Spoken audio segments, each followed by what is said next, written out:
ओम नमो भगवते वासुदेवाय। ओम नमो भगवते वासुदेवाय।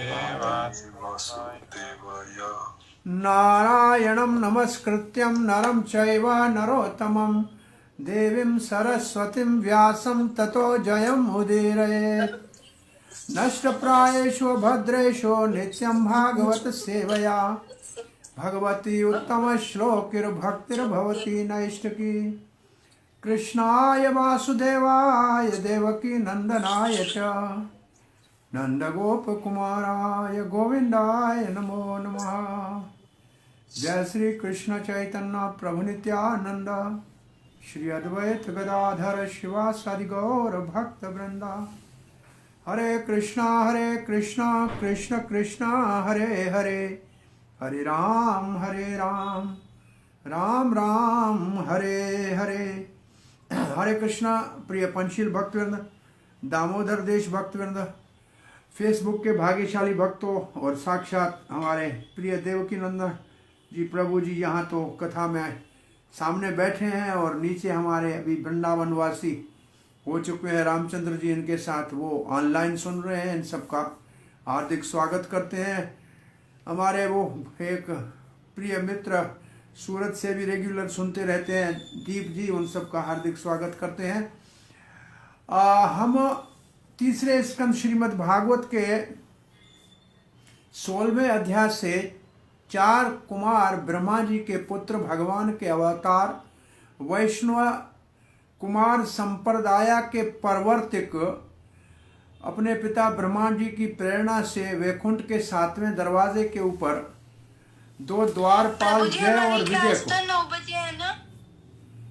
2 द्वारपाल जय और विजय को रास्ता रोकने के ऊपर कुपित होकर जो शाप दे दिया और भगवान ने उनकी जो प्रशंसा की, उससे वो मुश्किल में पड़ गए कि भगवान हमारी प्रशंसा कर रहे हैं या मजाक कर रहे हैं, विनोद कर रहे हैं, इतना बड़ा ब्राह्मणों की महिमा क्यों गा रहे हैं। तो फिर वो भगवान को प्रार्थना करते हैं। उनके अंतर्गत आज हम 23वें श्लोक को पढ़ेंगे, जिसमें कुमार कहते हैं कि भगवान आप ब्राह्मणों के रक्षक हो, क्योंकि ब्राह्मण धर्म के रक्षक हैं और धर्म की स्थापना आप करते हो, तो इसलिए आप उदाहरण स्थापित करना चाहते हो कि ब्राह्मण धर्म के रक्षक हैं और मैं इनकी पूजा करके संसार को इनकी पूजा करने की प्रेरणा दे रहा हूं, ये समझना चाहिए। तो अब श्लोक पढ़ रहे हैं। आचार्य कुमार हाथ जोड़ के कह रहे हैं, न त्वं द्वेजुतम कुलम यदि हातम गोपम गोपता वर्षः स्वर्णेन स सुनृतेन त्रय्येव न नक्षति शिवस्तव देव पंथा लोको अग्रहीयश्च ऋषभायथि तत् प्रमाणम। कहते न त्वम भगवान, अगर आप द्वेज उत्तम कुलम, जो उत्तम कुल के ब्राह्मण हैं, वेदज्ञ विप्र हैं, यदि हा आत्मगोपम, आप स्वयं अगर उनकी रक्षा न करो। गोपम का मतलब है रक्षा करना। गोपता वर्ष, आप वर्ष, गोपता का मतलब रक्षक, और वर्ष का मतलब वैसे श्रील प्रभुपाद ने का लिखा है सुन, उत्तम, श्रेष्ठ, और चक्रवर्ती पाद ने लिखा है वर्षा वही है जो पहले हम एक बार पढ़ के आए हैं। वर्षा करने मतलब जो कृपा वर्षाता है, जिसकी कृपा सदा बरसती रहती है। तो वो ऐसे आप हे रक्षक और वर्षक भगवान स्वहरणेन, आप स्वयं अगर पूजन न करें, अहरणेन कहते हैं पूजा को, अगर आप ऐसे पूजा न करें और सुनृतेन, सुनृतेन कहते हैं मीठे शब्दों को, आप ऐसे मधुर शब्दों से उच्च कुल के विप्रों का, वेदज्ञ विप्रों का, वैष्णव का पूजन और मधुर वाणी से स्वागत न करें, तो फिर क्या होगा। तरहयेव न नक्षति शिवम तव देव पंथ। हे भगवान, आपने जो मार्ग धर्म का स्थापित किया है वो ननक्ष्यति शिव, वो मंगलकारी मार्ग, शिव का मतलब मंगलकारी मार्ग नाश हो जाएगा। लोक अग्रहित, फिर लोग, सामान्य लोग जो हैं वो इसको स्वीकार नहीं करेंगे। ऋषभे ऋषभ का मतलब श्रेष्ठ, ही तत् प्रमाणम, अगर आप प्रमाण ये स्थापित न करें तो सामान्य लोग भी अगर ब्राह्मणों का सम्मान न करें तो आपका ये वेद मार्ग, ये देव पंथ, ये तो लुप्त हो जाएगा, ये तो नाश हो जाएगा। तो ये प्रार्थना में कह रहे हैं कि आप ब्राह्मणों की प्रशंसा करते हैं या महिमा गाते हैं या पूजन करते हैं या मधुर वचन कहते हैं, ये आप सामान्य लोगों को सिखाने के लिए कर रहे हैं, क्योंकि ब्राह्मण धर्म के रक्षक हैं। सो श्रील प्रभुपाद ने यही लिखा है। और चक्रवर्ती पाद लिखते हैं, आप जो ऋषभ हैं धर्म के, ऋषभ का मतलब आप जो श्रेष्ठ धर्म के मूर्तिमान स्वरूप है, अगर आप उत्तम ब्राह्मणों की रक्षा न करें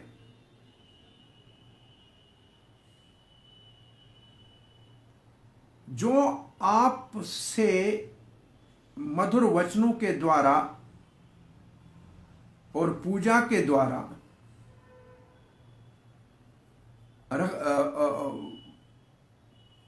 जो है संभाले जाएं, तो फिर जो मंगलकारी वेद का मार्ग आपने स्थापित किया है वो उसका विनाश हो जाएगा। क्योंकि लोग तो वही काम करेंगे जो उत्तम पुरुष करता है। आप तो उत्तम पुरुष हैं सबसे, आप तो पुरुषोत्तम हैं। अगर आप नहीं करेंगे तो सामान्य लोग कैसे करेंगे?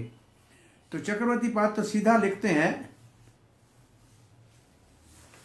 ऐसे लगता है कि आप हमसे कुपित हैं, क्रोधित हैं, क्योंकि हमने आपके 2 सेवकों को शाप दिया है। अब हमारे ऊपर कृपा करो। वो कृपा की याचना कर रहे हैं और भगवान को शांत करने के भाव से कह रहे हैं, आप हो वर्ष का मतलब धर्म, आप तो धर्म का रूप हो, कृपा बरसाते रहते हो। अगर आप उत्तम कोटि के ब्राह्मणों की रक्षा न करें, आत्मगोपम, आपके द्वारा उनकी रक्षा अगर न हो, तो वेद का जो मार्ग आपने, धर्म का जो मार्ग आपने, जो देव मार्ग आपने स्थापित किया है वो नष्ट हो जाएगा। क्योंकि लोग वही काम करते हैं जो बड़े लोग करते हैं, उनके अनुकरण करते हैं। और तब लिखते हैं, इसीलिए आप ब्राह्मणों की पूजन करके और मीठे वचन बोलते हैं। गीता में लिखा है, यद्यदाचरति श्रेष्ठ तत्तैवत्रो जनः स यत् प्रमाणम कुरुते लोकस्तत् अनुवर्तते। जो श्रेष्ठ व्यक्ति कार्य करता है, सामान्य व्यक्ति उसका अनुगामी बनता है, वैसे ही उसके पीछे चलता है। और जैसा वो उदाहरण स्थापित करता है, सामान्य व्यक्ति उसी उदाहरण से चलता है। तो भगवान, आपने जो 7वें श्लोक में कहा कि ब्राह्मणों के चरणों की रज मेरे माथे पे लगती है तब लक्ष्मी मेरे चरणों को नहीं छोड़ती है, ये तो केवल आप सामान्य लोगों को शिक्षा देने के लिए ये मधुर वचन बोले हैं ब्राह्मणों के मान सम्मान और पूजन में। कल हमने देखा था, उन्होंने कहा ये सत्य नहीं है। तो यहां श्रील प्रभुपाद जी लिखते हैं, भगवत गीता में भगवान ने कहा है, जो जो प्रमाण स्थापित करते हैं अधिकृत व्यक्ति, अथॉरिटीज, वो सामान्य लोग, और लिखा है वो सामान्य लोग पालन करते हैं। इसलिए जो नेता है विशेष रूप से वो आचरण वाला हो, तब भी समाज में सुधार होगा। अब प्रभुपाद जी लिखते हैं, भगवान श्री कृष्ण जब भौतिक जगत में आते हैं तो स्वयं ऐसा उदाहरण स्थापित करते हैं। क्योंकि स्वयं भगवान कहते हैं, अगर मैं ऐसे, मुझे करने की कुछ आवश्यकता नहीं है, न मैं कर्तव्यम, मुझे कुछ नहीं करना है, फिर भी मैं सब करता हूँ। क्यों? मैं नहीं करूँगा तो लोग मेरा नकल करेंगे, फिर वर्ण शंकर पैदा होंगे तो मैं उसका कारण हो जाऊँगा, इसलिए मैं करता ही रह रहा हूँ। तो श्रील प्रभुपाद जी लिखते हैं,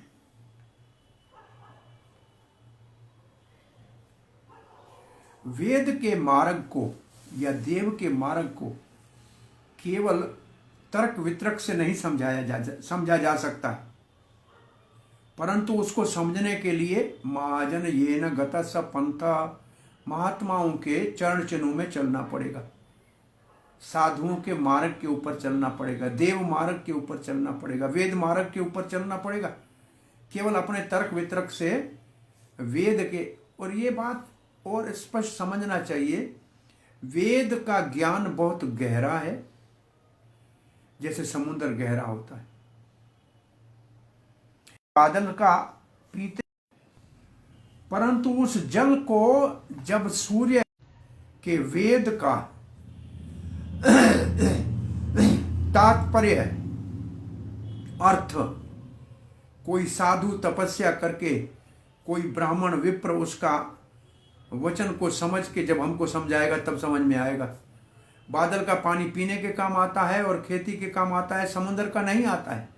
ऐसे सीधा वेदों के पढ़ने वाले कभी भी उसका अर्थ नहीं समझेंगे जब तक कोई प्रमाणित व्यक्ति, महाजन, ये 12 महाजन, भागवत में 12 महाजनों का नाम आया हुआ है। ये धर्मराज कह रहे हैं, ये 12 महाजन है, स्वयंभू ब्रह्मा, कपिलो, मनु, शंभु, जनक, प्रहलाद, बलि, वयासकी, सुखदेव गोस्वामी नाम है उनके। ऐसे और भी बहुत सारे महाजन हैं, उन्हीं के मार्ग पे चलना चाहिए।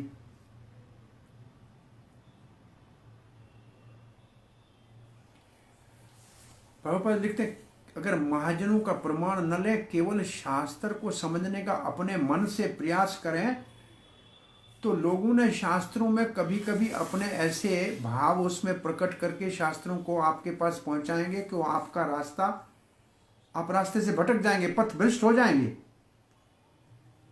यहाँ लिखा है, simply depending on the scripture we are sometime misled by rascals और else we cannot understand और follow the different scriptural injection. इसका अर्थ ये है, इसलिए कि शास्त्र तो चाहिए, परंतु साधु का प्रमाण भी चाहिए और गुरु की शिक्षा भी चाहिए। ये त्रिपुटी है, इसको कहते हैं ट्रायंगल, त्रिपुटी, साधु, गुरु, शास्त्र। जो गुरु कहता है वो शास्त्र में होना चाहिए और उसका उदाहरण साधु समाज में होना चाहिए, तब उस बात को मान्यता मानी जाती है, वो प्रमाण होता है धर्म का और लोगों का उसका पालन करना होता है। अब प्रभुपाद जी कहते हैं, इसलिए सबसे उत्तम रास्ता है जो प्रमाणिक रास्ता भगवान ने बनाया है। सबसे बड़ा तो प्रमाण भगवान है, और भगवान ने कह दिया, गो ब्राह्मण हिताय जगत हिताय, गो और ब्राह्मण के हित के लिए मैं अवतार लेता हूँ। तो फिर ये भगवान का जो उद्देश्य है, इसको समझना चाहिए और सबको इसी का पालन करना चाहिए। तो प्रभुपाद लिखते हैं, इसलिए यहाँ कहा जा रहा है कि ब्राह्मण 4 वर्णों में महान है, 4 आश्रमों में सन्यासी महान है। वैसे कहावत ये है, सब वर्णों का गुरु ब्राह्मण, ब्राह्मण का गुरु सन्यासी, ये सिद्धांत है शास्त्र का। अब प्रभुपाद जी कहते हैं, वैसे द्विज कहते हैं, जिनके 2 जन्म होते हैं, जो गुरु के पास शिक्षा ग्रहण करते हैं, उसमें ब्राह्मण वैश्य क्षत्रिय तीनों आते हैं। ब्राह्मण क्षत्रिय वैश्य तीनों आते हैं, तीनों सन्मान्य हैं, तीनों की रक्षा करनी चाहिए। चौथा वर्ग सेवक है, वो इनकी तीनों की सेवा करेगा। अगर ये शिक्षित होंगे तो वो उनकी सेवा में अपने आप सीख जाएगा। परंतु इन तीनों में ब्राह्मण सबसे मुख्य है। फिर प्रभुपाद जी उदाहरण दे रहे हैं कि कहीं कहीं कोई झगड़ा भी होता है तो आदमी सर को पहले बचाता है, हेलमेट सर के ऊपर पहनने की आवश्यकता है, क्योंकि ब्राह्मण सर का समान है, सर गया तो सब गया। तो ऐसे ब्राह्मण के समाज, प्रभुपाद लिखते हैं, इसलिए ब्राह्मण को और वैष्णव का आदर करना चाहिए। कुछ नहीं है तो मीठे शब्द तो बोलने चाहिए, जैसे भगवान ने मीठे शब्द बोले।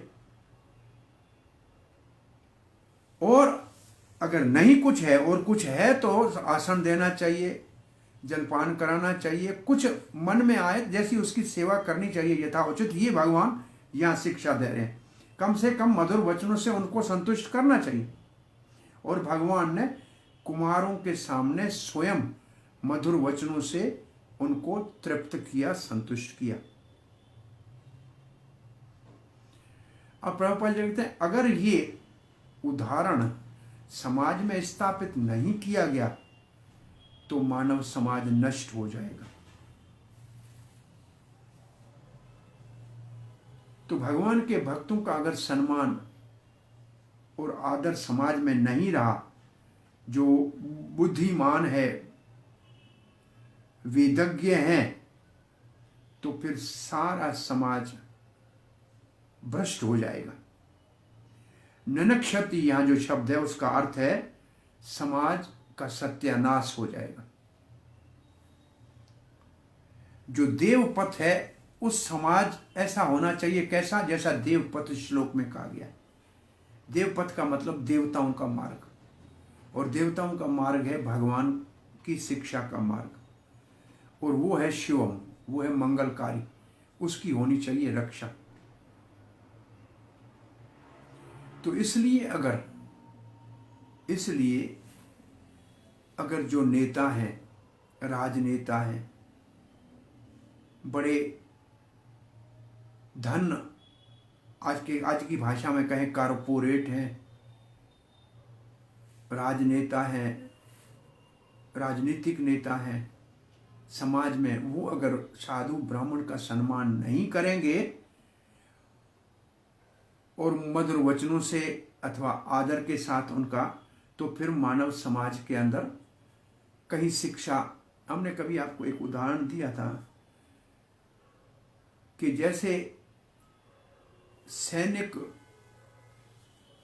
हमारी सीमा की रक्षा करता है, हम आराम से सोते हैं युद्ध होता है, तो ऐसे साधु वैष्णव ब्राह्मण हमारे संस्कारों की रक्षा करते हैं। वो सीमा की रक्षा क्षत्रिय करता है और संस्कारों की रक्षा ब्राह्मण करता है। कहते हैं कि 700-800 साल मुस्लिम शासन के समय में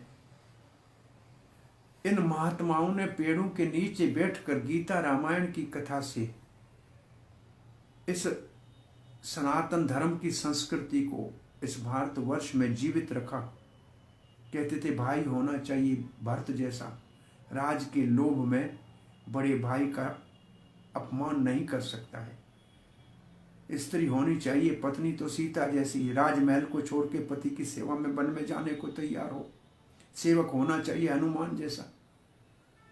ऐसे अद्भुत उदाहरणों से समाज के अंदर शिष्टाचार और संस्कार को साधुओं ने बना के रखा। और इसलिए यहां लिखा है भगवान स्वयं कुमारों को आदर देकर समाज को साधु वैष्णव ब्राह्मण के सम्मान की शिक्षा दे रहे हैं। अब 24वां श्लोक पढ़ रहे हैं। तत्ते अनभिष्टम इव सत्वनिधे विधिष्टो विधित्सो क्षेमं जनाय निज शक्तिभि उद्धृतारे नैतावता त्रयधिपत्ये बत विश्व भरतुस् तेजस्क्षेमं तो अवनतस्य सते विनोदः। विनोद का अर्थ होता है मजाक या आपकी लीला या क्रीड़ा। क्रीड़ा खेल, विनोद वैसे कहते हैं मजाक को। तो यहां कहना चाहते हैं आप कभी भगवान नहीं चाहते हैं। तत् का मतलब वेद, देव मार्ग, देव का पथ जो कहा गया, धर्म का मार्ग जो कहा था, ते तत् वो धर्म का मार्ग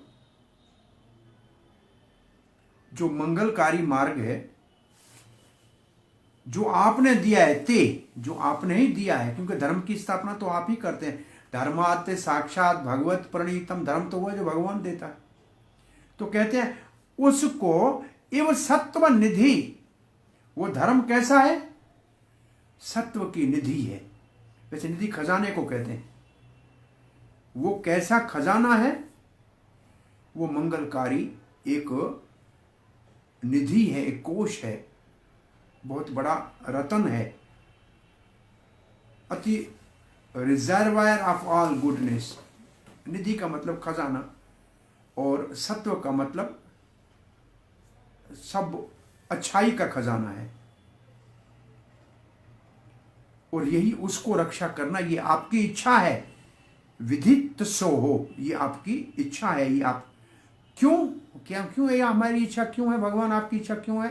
अगर भगवान पूछे तो कुमार कहते हैं, क्षेमम जनाय निज शक्ति भी। आप ही तो इस सारे जगत का क्षेम का कहते हैं, हित को। क्षेम शब्द का अर्थ है हित करने के लिए, भला करने के लिए। भगवान का नाम ही है सबका हितकारी, सबका मंगलकारी। सुहृद सर्वभूतानाम, सबके हित और मंगल भगवान का उद्देश्य है। तो ये आपकी इच्छा है। क्षेमम जनाय निज शक्ति भी, आप अपनी शक्ति के द्वारा संसार के मंगल के लिए उद्रहित्रही। उद्रहित्रही का मतलब असुर कोई इस रास्ते को मिटाना चाहे अथवा कोई रोड़ा बन जाना चाहे, उसको हटा देते। उद्धृत अरि का मतलब शत्रु, जो इस धर्म का शत्रु है, जो इस वेद मार्ग का शत्रु है, जो इस देव पथ का शत्रु है, उसको आप उद्धृत का अर्थ है समाप्त कर देते हैं, मिटा देते हैं। आरे, और जो इसका जो अपोजिट होता है, जो इसका मुखालिफ होता है, जो इसके विपरीत होता है, जो इस पंथ को बिगाड़ना चाहता है, उसको आप मिटा देते। कैसे? अपनी शक्तियों के द्वारा। नएतावता त्रयी अधिपते। अरे भगवान, आप तो तीनों लोकों के नाथ हैं, तीनों सृष्टियां आपकी हैं। ऊपर के लोक की सृष्टि भी आपकी, ये भी आपकी, नीचे के लोक की सृष्टि के। बत विश्व भर्तु, उसको छोड़िए, क्या कहें, इस सारे संसार का भर्तु का मतलब है पालन पोषण करने वाला। इसका तो आप ही है। कैसे करते हैं? तेज क्षतम, आपका जो शक्ति है तेज, विश्व भर्तु, हे विश्वंभर, ये विश्व का, वे सारे विश्व का आधार, रक्षक पोषक, आपकी शक्ति क्षतम, कम हो जाए। अब बात क्या कह रहे हैं? आप जब ब्राह्मणों को हाथ जोड़ के सुदामा के चरण धोते हैं तो आपकी स्थिति कम नहीं होती है। ये जो अवनतस्य का मतलब नीचे हो जाना, वो नहीं होता है। विनोद है, ये तो आपका आनंद है। ये काम करने से आप छोटे नहीं हो जाते। इसलिए एक बात कहते हैं, सामान्य रूप से संसार में लोग बड़ा बनना चाहते हैं, क्योंकि छोटे बनने में लज्जा आती है। भगवान को छोटे बनने में मजा आता है। दुनिया को छोटे बनने में लज्जा आती है, भगवान को छोटे बनने में मजा आता है, बहुत मजा आता है, क्योंकि उसकी भगवता में कोई कमी तो आती नहीं है। तो श्रील प्रभुपाद लिखते हैं, भगवान आप कभी ये नहीं चाहते हैं कि ये मंगलकारी रास्ते का नाश हो, धर्म का नाश हो। आप ही तो निधि हो। किसकी? सत्व की निधि हो। आप ही सत्व की, आप ही अच्छाई का आगार हो। आप तो सामान्य लोगों के कल्याण के लिए ही ऐसे करते हो, और उसके लिए आप जो दुष्ट लोग हैं उनको नाश कर देते हो अपनी शक्ति के द्वारा। आप ही तीनों सृष्टियों के स्वामी हो और पूरे जगत के भरण पोषण करने वाले हो। आपकी शक्ति में कोई क्षति नहीं आती, कमी नहीं आती जब आप ऐसे निम्रता पूर्वक ब्राह्मणों का सम्मान करते हो। ये आपकी लीला है, विनोद है, ये आपकी लीला है, ये आपकी दिव्य लीला है। तो क्या मैं मारता हूं सबको? भगवान अगर पूछते हैं तो कहते नहीं, राजाओं के द्वारा। इसे चक्रवर्ती पाद लिखते हैं, हे सत्व के समुद्र। सत्व का मतलब सत्व गुण, शुद्ध सत्व के समुद्र। और सत्व में होता है सुख, और होती है अच्छाई, ये सुख के समुद्र। आप लोगों का कल्याण करने की इच्छा रखते हैं, तो क्यों? वो मेरे आपके ही तो है सब। और इस रक्षा के लिए जो धर्म के बाधक हैं, धर्म में जो बाधक हैं, धर्म में जो रुकावट हैं, उनको आप घास की तरह उखाड़ के खेत से फेंक देते हो। ये दुनिया आपका खेत है और इसके अंदर जो दुष्ट हैं उनको उखाड़ के फेंक देते हो। कैसे? बोला आपकी शक्ति के द्वारा। राजाओं में आप अपनी शक्ति भर देते हो और दुष्टों का विनाश करा देते हो, धर्म की रक्षा करा देते हो। तीनों लोक आपके हैं, सबके आप भरण पोषण करने वाले हो। ब्राह्मणों को निम्रता से नमन करने से आपकी शक्ति में कोई हानि नहीं होती, क्षति नहीं आती। ये आपकी लीला है। चक्रवर्ती पाद एक प्रश्न उठाते हैं कि भगवान कहे तो, अगर भगवान कहे कि जाने तो इस धर्म के रास्ते को, मेरा क्या इसमें, मैं तो वैकुंठ में मजे में बैठ रहा हूं, तो कहते नहीं नहीं भाई, मैं क्यों इसकी चिंता करूं, वाई डू आई केयर। तो इस श्लोक में कुमार कहते हैं कि इस मार्ग का नाश होना आपकी इच्छा नहीं है, क्योंकि आप लोगों का कल्याण चाहते, क्योंकि आप सत्यों के समुद्र हैं। आप तो अच्छाई के आगार हैं। आप कैसे धर्म के नाम मार्ग की रक्षा नहीं करेंगे? तीनों लोगों के स्वामी आप, और आपकी ये निम्रता आपको कम नहीं करती, आपकी महिमा को कम नहीं करती, आपकी शक्ति को कम नहीं करती।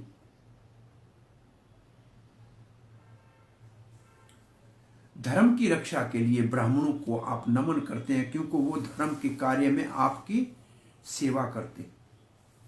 ये आपकी लीला है। श्री प्रभुपाद जी लिखते हैं, भगवान श्री कृष्ण जब इस धरती के ऊपर लीला कर रहे थे एक ग्वाल बाल के रूप में, और फिर द्वारका के अंदर द्वारकाधीश थे, तब भी सुदामा ब्राह्मण के चरण धो रहे थे। नहीं तो वृंदावन में नंद बाबा के चप्पल सर के ऊपर उठा के आ रहे थे, वसुदेव को प्रणाम कर रहे थे, युधिष्ठिर को बड़े भाई समझ के नमस्कार करते थे, अर्जुन के सारथी बने गए, और कुंती महारानी को प्रणाम कर रहे थे। अरे यहां तक के युद्ध में द्रौपदी के चप्पल बगल में दबा के उनको साथ चले गए भीष्म पितामह के पास रात को आशीर्वाद दिलाने के लिए सौभाग्यवती का। तो ये सारे कार्य करने से भगवान में कोई कमी आ गई कि भगवान छोटे हो गए क्या?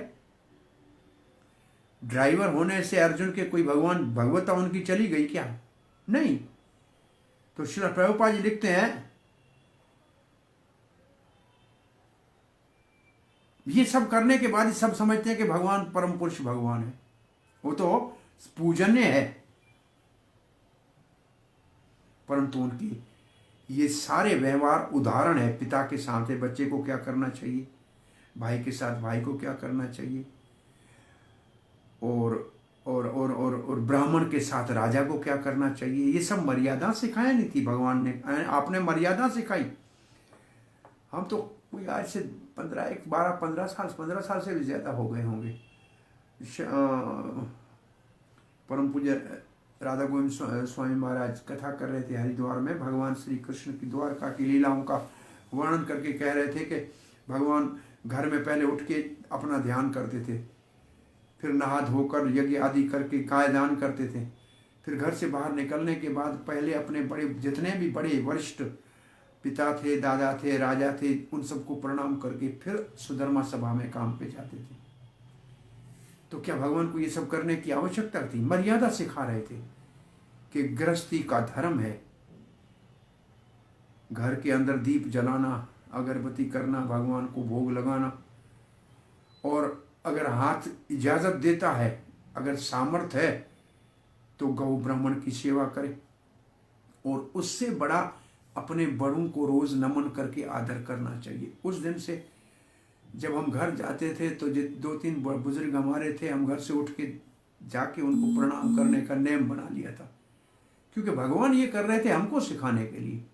तो यहाँ प्रभुपाद जी लिखते हैं कि भगवान सच्चिदानंद है, ब्रह्मा जी कहते हैं आप सच्चिदानंद है, तो फिर भगवान को ये करने की आवश्यकता नहीं है, परंतु भगवान ये सब कर रहे थे।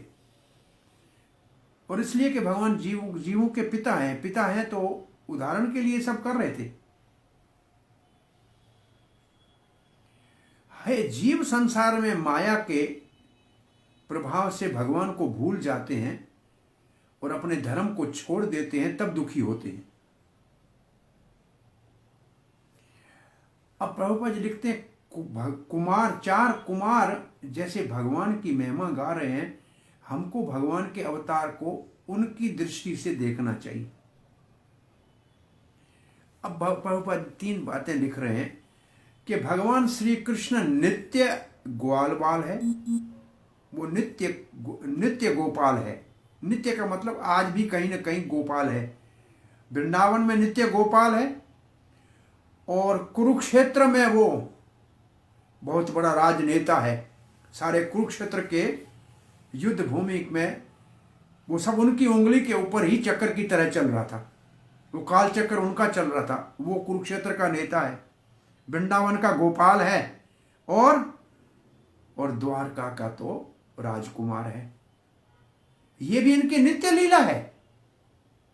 वो नित्य द्वारका का द्वारकाधीश, ब्रज का गोपाल और कुरुक्षेत्र का गीता का अमृत पिलाने वाला और दुष्टों का दमन कराने वाला अर्जुन के माध्यम से एक अधिपति के रूप में, एक क्षत्रिय के रूप में अपना धर्म निभा रहे हैं। अब प्रभुपाद जी लिखते हैं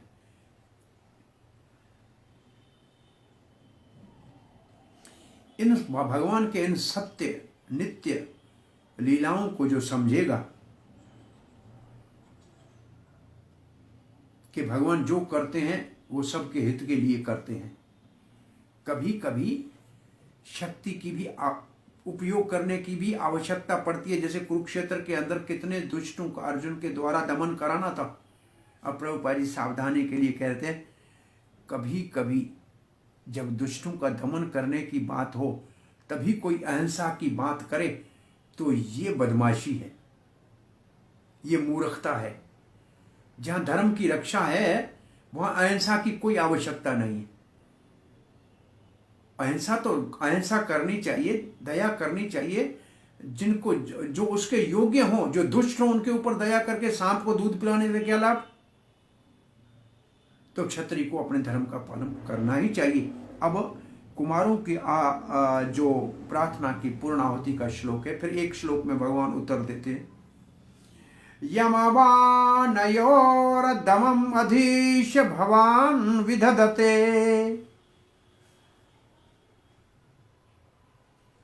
यम वा अनयोर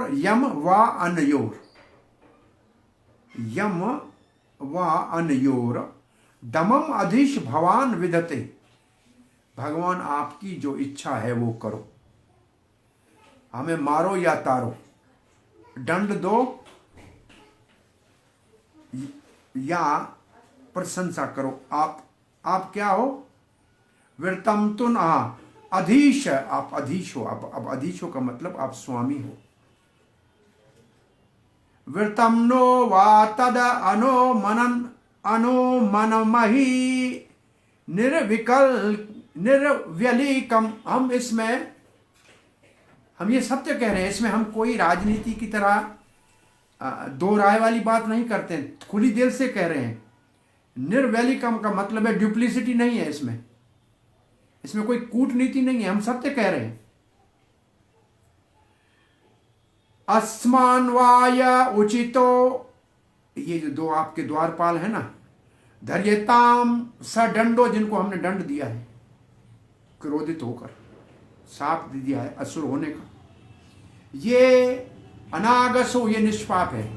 आपके सेवक के पाप कैसे कर सकते हैं? हमको समझने में गलती हो गई। अयुं क्षमहि क्लब्शेना, हमने जो इनको साप दिया ना वो ठीक नहीं था, हमने दिया ठीक नहीं था। इसका अर्थ है, अब श्रील प्रभुपाद लिखते हैं आप जो दंड देना चाहें आप दें, आप स्वामी हैं। हमने आपके निर्दोष द्वारपालों को, सेवकों को क्रोध में कुपित होकर शाप दे दिया है। आप उस शाप को अब रसातल में जाने दो, खत्म कर दो। और हमने दंड दिया है, हमें आप वो शाप दे दो, हमें कोई आपत्ति नहीं। चक्रवर्ती बात कहते हैं वो आप हमको दे दीजिए शाप। चक्रवर्ती बात का तात्पर्य थोड़ा लंबा है, इसका भाव देखिए क्या कहते हैं। अब दोनों प्रणाम कर रहे हैं, मन से, वाणी से और शरीर से। इसका मतलब हाथ भी जोड़ा है, सर भी नीचे किया है और मुख से भी कह रहे हैं। ये उनका भगवान की शरणागति का लक्षण है। कहते हैं भगवान आपका उद्देश्य समझना दुर्लभ है, आपको आपके उद्देश्य को आसानी से समझा नहीं जा सकता। अब आप जो दंड देना चाहें या कोई पुरस्कार देना चाहें, ये आपकी इच्छा। किसको? बोला आपके दरबारों को। पहले हम अगर आप ब्राह्मणों का ज्यादा ही आदर करते हैं, उनको सम्मान देते हैं, तो ये आपके भक्त हैं, ये हमसे महान है। हमने जो इनको श्राप दिया है उसको आप अब रसातल में जाने दो। लिखा है रसातल में, आप जो चाहें वो करो। कहते हैं may the curse we gave to them go to Rasatal. इसका मतलब हम उस शाप को कहते हैं कि जाने दो खड्डे में। फिर भय होके आंखों में आंसू लाकर कपकपाती हुई वाणी और शरीर से भगवान को कह रहे हैं, अगर वो साप आप हमको दे दो, क्योंकि हमने आपके निर्दोष निष्पाप सेवकों के ऊपर रजो और तमोगुण के प्रभाव से कुपित होकर शाप दिया है। ये भाव चक्रवर्ती पाद का। श्रील प्रभुपाद जी लिखते हैं, चारू कुमार अपने शाप को स्वयं ही रिजेक्ट कर रहे हैं कि ठीक नहीं था। जय विजय को हमने जो शाप दिया ये ठीक नहीं था। अब ये सावधान हो गए, अब ये सचेत हो गए हैं कि भगवान की सेवा में कोई लगा हो और उसमें भी कोई दोष हो जाए, ये कैसे हो सकता है। भगवान की सेवा में जो लगा होता है बड़ी श्रद्धा के साथ, अटूट श्रद्धा के साथ, उसके अंदर सारे देवताओं के गुण आते हैं। ये भागवत का श्लोक है,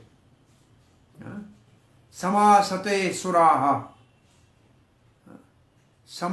सुराहा सद्गुण। जितने देवताओं के गुण भी नहीं है, देवताओं में जो गुण नहीं होते हैं वो भी उन भक्तों में आ जाते हैं। हरि भक्त जो है उसमें आ जाते हैं। तो ऐसे सद्गुण संपन्न भगवान का अनन्य जो सेवक है उसमें दोष कैसे दिखेगा। फिर प्रभुपाद जी सावधान कर रहे हैं, इसलिए भक्तों में दोष नहीं देखना चाहिए, साधु में, सेवक में दोष नहीं देखना चाहिए। कभी कभी किसी पूर्व जन्म के संस्कार से भक्तों के अंदर कोई दोष दिख भी जाए, अचानक दुर्घटनावश कोई पूर्व संस्कार ऐसे उनसे कोई ऐसा कार्य करा भी ले, तो भी भगवत गीता में लिखा है, अपि चेतस दुराचारो भजते माम अन्यभाग साधुरेव मंतव्य क्षप्रम सम्यक व्यवस्थितो ही स। उसको भी साधु समझना चाहिए, क्योंकि वो भक्ति को छोड़ा नहीं है, भगवान का आश्रय नहीं छोड़ा है। प्रभुपाद जी यहां लिख रहे हैं,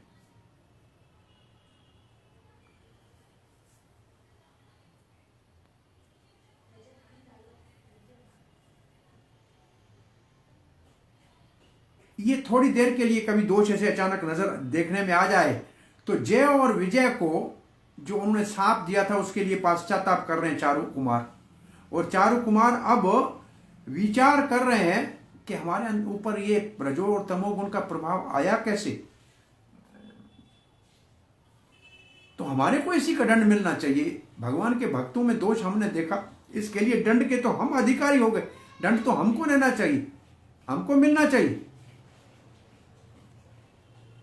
प्रभुपाद फिर कहते हैं भक्तों के साथ जब व्यवहार करें तो उनमें दोष नहीं देखें, और भगवत गीता में उसको साधु कहा गया। और क्यों ऐसा दोष भक्तों में कभी दिखता है? पूर्व संस्कार के कारण। वो भक्ति में तो दृढ़ है, लेकिन कोई संस्कार अचानक आ गया है, एक्सीडेंटल ऐसे हो गया है, तो इसके लिए उसको दरगुजर करना चाहिए।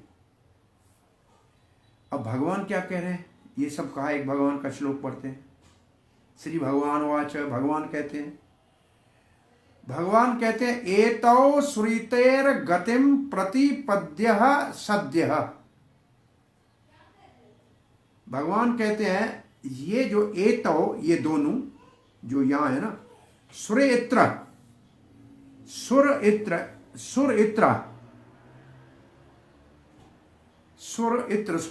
देवताओं के विपरीत, इसका मतलब असुर। एतौ सुइत्र गतिम, जो आपने इनको असुर बनने का शाप दिया ना, प्रतिपद्यते सद्य, ये मेरे द्वारा ही आपको प्रेरणा दी गई थी, नहीं तो आपको क्रोध नहीं आ सकता है, और ये आपका अपमान नहीं कर सकते। और वैकुंठ में ऐसे होता ही नहीं है। वैकुंठ में क्रोध कष्ट क्यों आएगा? ये मेरी इच्छा थी।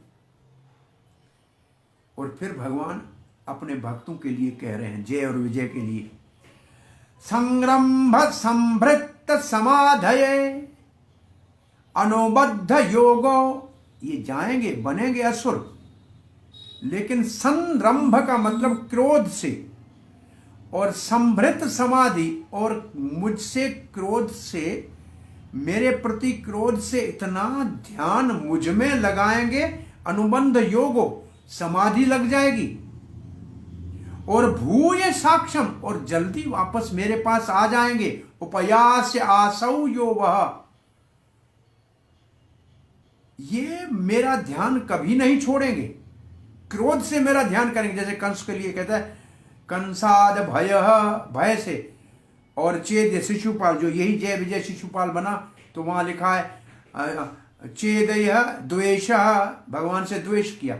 यहां संरंभ संभृत समाधि, संरंभ संभृत समाधि अनुबंध योगो, ये एक अद्भुत योग है। और इसके तात्पर्य में तो बहुत अच्छा लिखा है कि भगवान रसराज है, तो भगवान के अंदर वीर रस भी है, तो युद्ध भी करना चाहते हैं। तो भगवान से कौन युद्ध करेगा? और वैकुंठ में तो युद्ध हो नहीं सकता है, क्योंकि सब सेवक है। तो भगवान को धरती के ऊपर अवतार लेना पड़ता है, लेकिन भगवान से लड़ेगा कौन? और भगवान को लड़ने से सुख कौन दे सकता है? तो इसलिए भगवान अपने किसी भक्त को धरती के ऊपर ले आते हैं और वीर रस की अनुभूति करते हैं। वीर रस भी एक रस है, ये जो 12 रस है उनमें ये एक रस है, अद्भुत रस है, वीर रस है। तो इस रस का रसास्वादन करना चाहते हैं, और ये वापस मेरे पास आ जाएंगे। शापो नैवय निमित्तस्तर अवेत विप्र, हे ब्राह्मणों, आपका कोई, आप इसके साप देने का आप कारण नहीं हो, बस इतना ही कहा भगवान ने। आप निश्चित हो जाओ, निर्भय हो जाओ। शो प्रभुपाद जी लिखते हैं, जो आपने शाप दिया, ये मैंने आपको प्रेरणा दी थी, ये मेरी योजना थी। इसलिए ये 3 योनियों में असुर बनेंगे, परंतु क्रोध के माध्यम से मेरे ध्यान में सदा लगे रहेंगे, और जल्दी वापस मेरे पास आ जाएंगे।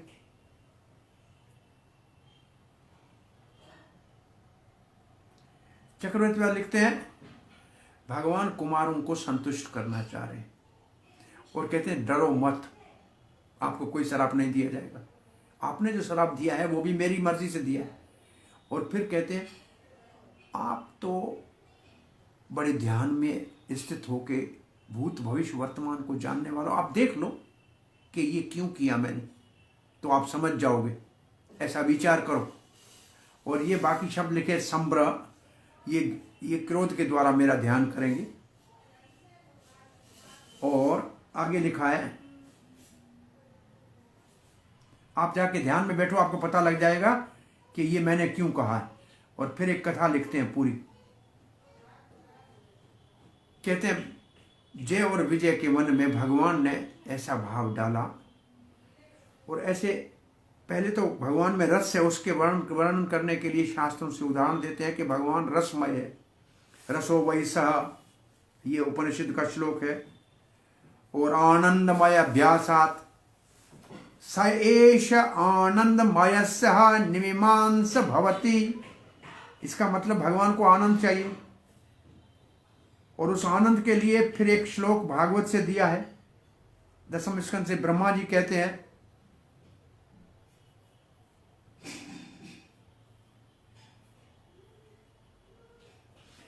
आप इस धरती पे अपने भक्तों की इच्छा पूरी करने के लिए आते हैं,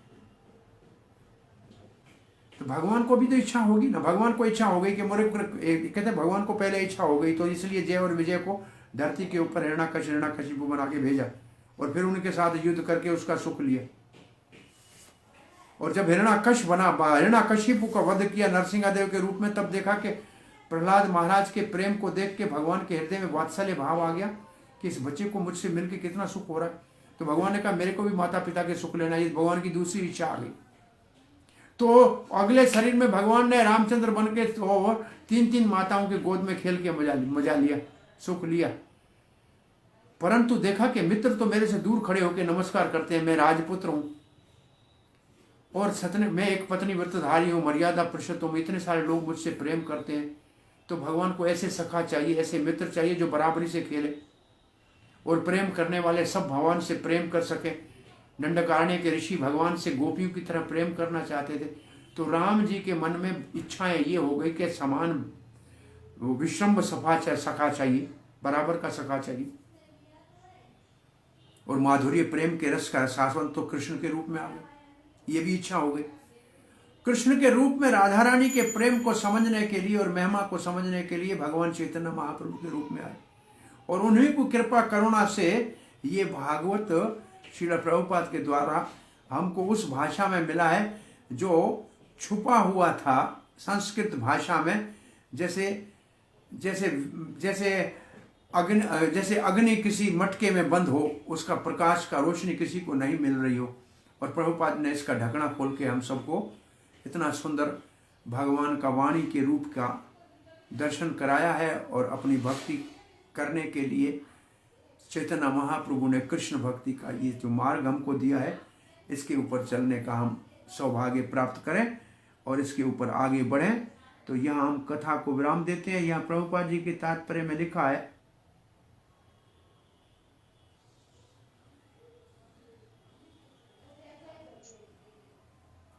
कि भगवान को धरती पे आना है, असुरों का वध करना है। असुर कहाँ से, भगवान किससे लड़े? तो भगवान अपने भक्तों को कभी धरती पे लाते हैं। चक्रवर्ती पाद ने एक बात लिखी है, वो पता नहीं उनके प्रिंट में ऐसे, मेरे पास तो इंग्लिश में इनका वर्जन है, प्रभुपाद ने लिखा है उसमें थोड़ा अंतर है। यहाँ लिखा है उन्होंने एक बात, चक्रवर्ती पाद लिखते हैं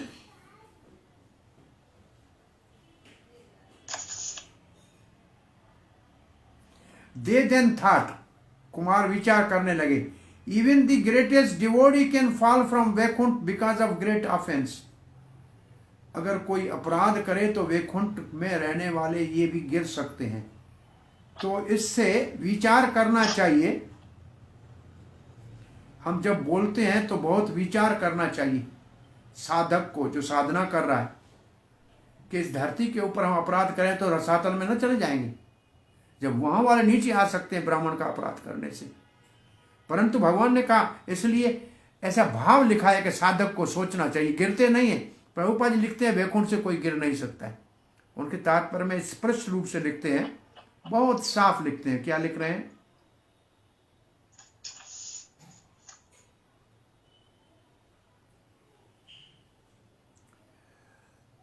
सारांश ये है, conclusion is that no one fall from spiritual world और वैकुंठ। सारांश ये है कि कोई वैकुंठ से नहीं गिरता है। भगवान की इच्छा होती है तो भक्त भगवान के साथ धरती के ऊपर आते हैं, या तो प्रचार करने के लिए आते हैं, लिखा है, but sometime as the Lord desire devotee come into the material world as preachers और एज एथिस्ट। और कहते हैं एथिस्ट का उदाहरण क्या दें? भगवान बुद्ध साक्षात यहाँ नास्तिक के रूप में प्रचार कर रहे कि भगवान है नहीं, वेद है नहीं, तो ये हम नहीं कह सकते हैं कि ये कोई असुर है। तो कभी भक्त असुर के कभी भक्त नास्तिक और असुर के रूप में भी आ सकते हैं और कभी प्रचार के लिए भी आ सकते हैं, लेकिन कोई गिर नहीं सकता है। ये दो बातें करके आज की कथा को यहाँ विराम देते हैं। कल कृष्ण कृपा बलराम की कृपा होगी तो आगे वाला अध्याय को देखेंगे। 19वां अध्याय आपने कहा है, श्लोक निकाला है उसका क्या? हरे कृष्णा। कोई प्रश्न है, जिज्ञासा है? पहले अध्याय 19, किंग ऑफ द डीमन। 19वां है ना, 20वां होगा? 19 का 30 दिया हुआ है। 19 का 30, ओके।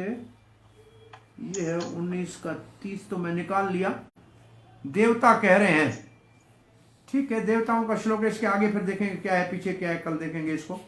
और किसी का कोई प्रश्न है?